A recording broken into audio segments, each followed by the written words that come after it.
ಸಿದ್ಧಾರ್ಥ್ ಆನಂದ್ ಅವರು spy universe ನ ಮಾಡಿರೋದು ನಿಮ್ಗೆಲ್ಲ ಗೊತ್ತೇ ಇದೆ. ಅದಾದ್ಮೇಲೆ ಫೈಟರ್ ಅನೌನ್ಸ್ಮೆಂಟ್ ಆದ್ಮೇಲೆ ಇದು ಸ್ಪೈ ಯೂನಿವರ್ಸ್ ಒಳಗೆ ಬರ್ಬೋದು ಅನ್ಸುತ್ತೆ ಅಂತ ಅನ್ಕೋಬಿಟ್ಟಿದ್ರು. ನಾನು ಕೂಡ ಸ್ಪೈ ಯೂನಿವರ್ಸ್ ಒಳಗಡೆ ಬಂದ್ರೆ ಹೃತಿಕ್ ರೋಷನ್ ಆಲ್ರೆಡಿ ವಾರಲ್ಲಿ ಇದಾರಲ್ಲ, ಫೈಟರ್ ಹೆಂಗ್ ಮಾಡ್ತಾರೆ ಅಂತ ಕನ್ಫ್ಯೂಸ್ ಆಗ್ಬಿಟ್ಟಿತ್ತು. ಆಮೇಲೆ ಗೊತ್ತಾಯ್ತು ಸಿನಿಮಾ ಸಪರೇಟ್ ಆಗಿ ಬರ್ತಾ ಇರೋದು ಅಂತ. ಮೂವಿ ರಿವ್ಯೂ ಕಡೆ ಬರ್ತೀನಿ. ಅದಕ್ಕಿಂತ ಮುಂಚೆ ನೀವೇನು ನಮ್ಮ ಚಾನಲ್ಗೆ ಸಬ್ಸ್ಕ್ರೈಬ್ ಮಾಡ್ಕೊಳ್ಳಿ ಅಂದ್ರೆ ಬೇಗನೆ ಸಬ್ಸ್ಕ್ರೈಬ್ ಮಾಡ್ಕೊಳ್ಳಿ. ಇದೇ ರೀತಿ ಇಂಟ್ರೆಸ್ಟಿಂಗ್ ಆಗಿರೋ ವಿಡಿಯೋ ನಮ್ಮ ಚಾನಲ್ ಯಾವಾಗಲೂ ಬರ್ತಾ ಇರುತ್ತೆ.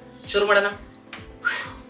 ಸಿನಿಮಾದಲ್ಲಿ ಸ್ಟೋರಿ ಲೈನು ಪರವಾಗಿಲ್ಲ ಅನ್ನೋ ರೇಂಜಿಂಗ್ ಮಾಡವ್ರೆ. ಆದ್ರೆ ನಮ್ಮ ಇಂಡಿಯನ್ ಏರ್ ಫೋರ್ಸ್ ಎಷ್ಟು ಸ್ಟ್ರಾಂಗ್ ಆಗಿದೆ ಅನ್ನೋದನ್ನ ನೀಟಾಗಿ ತೋರಿಸಿದ್ರೆ ಅದು ತುಂಬಾ ಲೈಕ್ ಆಯ್ತು. ಅವ್ರಿ ಇಷ್ಟೇನೆ. ಫೆಬ್ರವರಿ 14, 2019 ಪುಲ್ವಾಮಾದಲ್ಲಿ ಒಂದು ಅಟ್ಯಾಕ್ ಆಗುತ್ತೆ. ಪಾಕಿಸ್ತಾನದವರು ಬಾಂಬ್ ಬ್ಲಾಸ್ಟ್ ಮಾಡಿ ತುಂಬಾ ಜನ ಸೈನಿಕರನ್ನ ಸಾಯಿಸ್ಬಿಡ್ತಾರೆ. ಅದ್ರ ಬೇಸ್ಡ್ ಆಗಿ ಈ ಸ್ಟೋರಿ ಲೈನ್ ನ ತಗೊಂಡು ಅದಕ್ಕೆ ಇನ್ ಸ್ವಲ್ಪ ಖಾರ ಮಸಾಲನೆಲ್ಲ ಅರ್ದು ಬೇರೆ ರೀತಿ ಒಂದು ಸ್ಟೋರಿಯನ್ನು ಮಾಡಿದ್ದಾರೆ. ಒಂದು ಲೆವೆಲ್ ವರ್ಕ್ ಆಗಿದೆ, ಬಟ್ ಅಷ್ಟೊಂದು ಎಕ್ಸೈಟ್ ಮಾಡಲ್ಲ. ಸಿನಿಮಾದಲ್ಲಿ ಸಾಂಗ್ಸ್ ಗಳು ತುಂಬಾನೇ ಹೈಲೈಟ್ ಆಗಿದಾವೆ. ಅದರಲ್ಲಿ ಒಂದು ಸಾಂಗ್ ನ ಡಿಲೀಟ್ ಮಾಡ್ಬಿಟ್ಟಿದ್ದಾರೆ. ಫಿಲ್ಮ್ ಬೋರ್ಡ್ ಅವರು ಅದಕ್ಕೆ ಪರ್ಮಿಷನ್ ಕೊಟ್ಟಿಲ್ಲ. ಸೊ R-rated ಆಗತ್ತೆ ಅನ್ನೋ ರೇಂಜ್ಗೆ ಆ ಸೀನ್ ನ ಡಿಲೀಟ್ ಮಾಡಿಸಿದ್ದಾರೆ. ಗೊತ್ತಿರ್ಬೋದು, ದೀಪಿಕಾ ಪಡುಕೋಣ್ ಅವರು ಬಿಟ್ನಿಲ್ ಒಂದು ಸಾಂಗ್ ಅಲ್ಲಿ ಕಾಣಿಸ್ಕೋತಾರೆ. ಬಟ್ ಆ ಸೀನ್ ನ ಈ ಸಿನಿಮಾದಲ್ಲಿ ನೀವು ನೋಡಕ್ ಆಗಲ್ಲ. ನೋಡಂಗಿದ್ರೆ ಈ ಸಿನಿಮಾ R-rated ಕನ್ವರ್ಟ್ ಆಗ್ಬಿಟ್ಟಿರೋದು. ಆಮೇಲೆ 18 ರೇಟ್ಸ್. ಓಕೆ. ಸಿನಿಮಾದಲ್ಲಿ ಇಂಡಿಯನ್ ಏರ್ ಫೋರ್ಸ್ ಎಷ್ಟು ಸ್ಟ್ರಾಂಗ್ ಆಗಿದೆ. ಹಾಗೆ ಎದುರುಳಿಗಳು ನಮ್ಮನ್ನ ಅಟ್ಯಾಕ್ ಮಾಡಿದ್ರೆ ನಾವೇನ್ ಕೈಗೆ ಬಾಳೆಗೆಳೆ ತಟ್ಕೊಂಡಿಲ್ಲ ಹಂಗೆ ಅನ್ಕೊಂಡು ನಾವುಗಳು ಕೂಡ ರೆಡಿ ಆಗಿರ್ತೀವಿ ಅಟ್ಯಾಕ್ ಮಾಡೋದಕ್ಕೆ. ಬಟ್ ಮೊದಲು ಶಾಂತಿಯುತವಾಗಿ ನೋಡ್ತೀವಿ.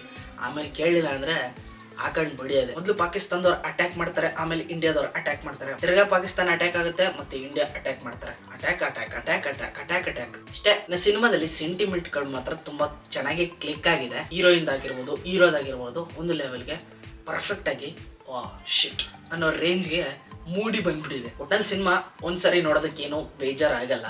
2 ಸರಿನೂ ನೋಡ್ಬೋದು, ಆದ್ರೆ ನೋಡ್ತಿದಂಗೆ ಎದ್ದು ಬರ್ಬೇಕು ಅನ್ಸ್ಬಿಡುತ್ತೆ. Okay. Too good for Indian air force. ನಿಮ್ಗೆ ವಿಡಿಯೋ ಇಷ್ಟ ಆಗಿದೆ ಅಂತ ಅನ್ಕೊಂಡಿದೀನಿ. ಇಷ್ಟ ಆಗಿದ್ರೆ ಪ್ಲೀಸ್ ಲೈಕ್ ಮಾಡಿ, ಶೇರ್ ಮಾಡಿ, ಕಮೆಂಟ್ ಮಾಡಿ. ಇದೇ ರೀತಿ ವಿಡಿಯೋಸ್ಗಾಗಿ ನಮ್ಮ ಚಾನಲ್ನ ಸಬ್ಸ್ಕ್ರೈಬ್ ಮಾಡಿ. ಮುಂದಿನ ವಿಡಿಯೋದಲ್ಲಿ ಸಿಗ್ತೀನಿ. ಅಲ್ಲಿವರೆಗೂ ಕಾಯ್ತಾರೆ. Keep watching.